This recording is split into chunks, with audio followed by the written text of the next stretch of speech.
Türkiye Birleşmiş Milletler 75. Genel Kurulu kapsamında gerçekleştirilen sosyal, kültürel ve insani işlerden sorumlu 3. komite toplantısı çalışmalarındaki ulusal beyanında Uygur Türklerinin kültürel ve dini kimliklerine saygı gösterilmesi ve garanti altına alınması beklentisini dile getirdi.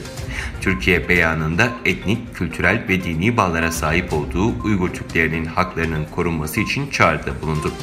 İnsan hakları uygulamalarından duyulan endişenin dile getirildiği beyanda Türkiye'nin Doğu Türkistan'daki Uygur Türkleri ve diğer Müslüman toplumların Çin'in eşit vatandaşları olarak barış ve huzur içinde yaşamaları, ayrıca kültürel ve dini kimliklerine saygı gösterilmesi ve bunların garanti altına alınması yönündeki beklentisi kayda geçirildi. Türkiye'nin ulusal beyanında Çin'in Sincan Uygur Özerk Bölgesi'ndeki insan hakları ihlallerinin endişe kaynağı olmaya devam ettiği kaydedildi. Beyanda Sincan'daki Uygur Türkleri ve diğer Müslüman azınlıklara yönelik uygulamalara ilişkin uluslararası toplumun endişe ve beklentilerinin ele alınmasından Birleşmiş Milletler'in rolüne dikkat çekildi. Ayrıca ilgili Birleşmiş Milletler organlarının bölgedeki insan hakları durumunu kayda geçirme ve somut önerilerde bulunmada önemli rol oynadığı vurgulandı.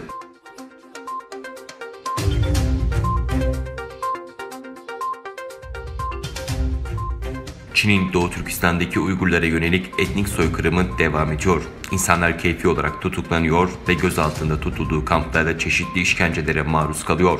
Doğu Türkistan'dan gelen yeni bir ses kaydına göre Çinli yetkililer tarafından mahalle muhtarlığına çağrılan bir Uygur'un öldürüldüğü, cesedinin ailesine verilmediği bildirildi. Cep telefonu haberleşme uygulamasında arkadaşına sesli mesaj gönderen bir Uygur kadın şunları ifade etti. Annemin kız kardeşinin kocası 17 gün önce muhtarlığa çağrılmış. Geçen cuma günü ise onun ölüm haberi gelmiş. Ancak yetkililer cesedini bile ailesine vermemiş. Ses kaydına göre katledilen Uygur'un 3 çocuğu olduğu anlaşılıyor.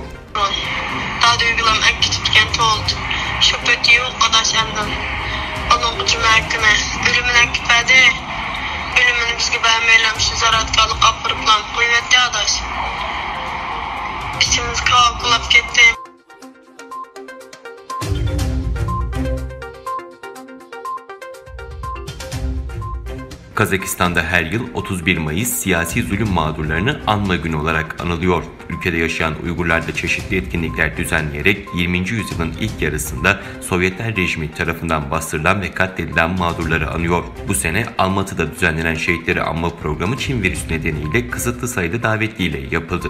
Programa katılan kanaat önderleri ve aydınlar 1918 yılındaki ATO olaylarını ve Sovyetlerin baskılarına maruz kalan Uygurları anmanın ve genç nesillere tarihi anlatmanın önemini vurguladı.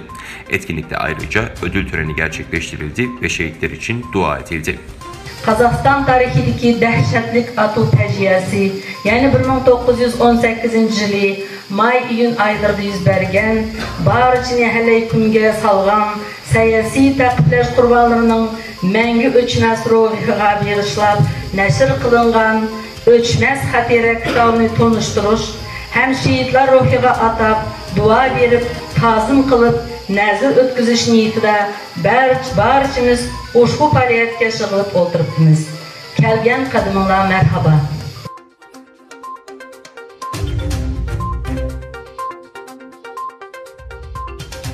The Guardian'ın 6 Ekim tarihli haberine göre Birleşik Krallık, Uygurların karşılaştığı insan hakları ihlalleri nedeniyle 2022 Pekin Kış Olimpiyatlarını boykot edecek.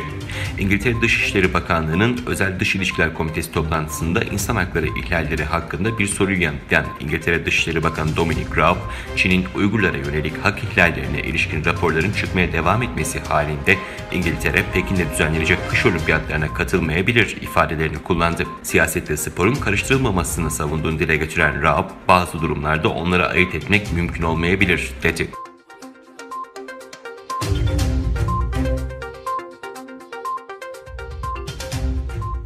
Gelişmiş ülkelerin vatandaşlarında Çin'e yönelik güvensizliğin yeni tip Çin virüsü salgını nedeniyle son bir yılda arttığı bildirildi. Merkezi ABD'de bulunan Pew Araştırma Merkezi'nin 10 Haziran 3 Ağustos'ta 14 ülkeden 14.276 yetişkinle telefon aracılığıyla yaptığı anketin sonuçlarına göre Çin'e yönelik güvensizlik tüm ülkelerde bugüne kadarki en yüksek düzeye ulaştı. ABD, Kanada, İngiltere, Almanya, Fransa, İtalya, İspanya, Belçika, Hollanda, Danimarka, İsveç, Japonya, Japonya, Güney Kore ve Avustralya'daki katılımcıların çoğunluğu Çin'e yönelik olumsuz izlenimleri olduğu görüşünü dile getirdi. Ankette Çin'e karşı güvensizliklerini dile getirenlerin en fazla olduğu ülkeler %86 ile Japonya, %85 ile Fransa ve %81 ile Avustralya oldu.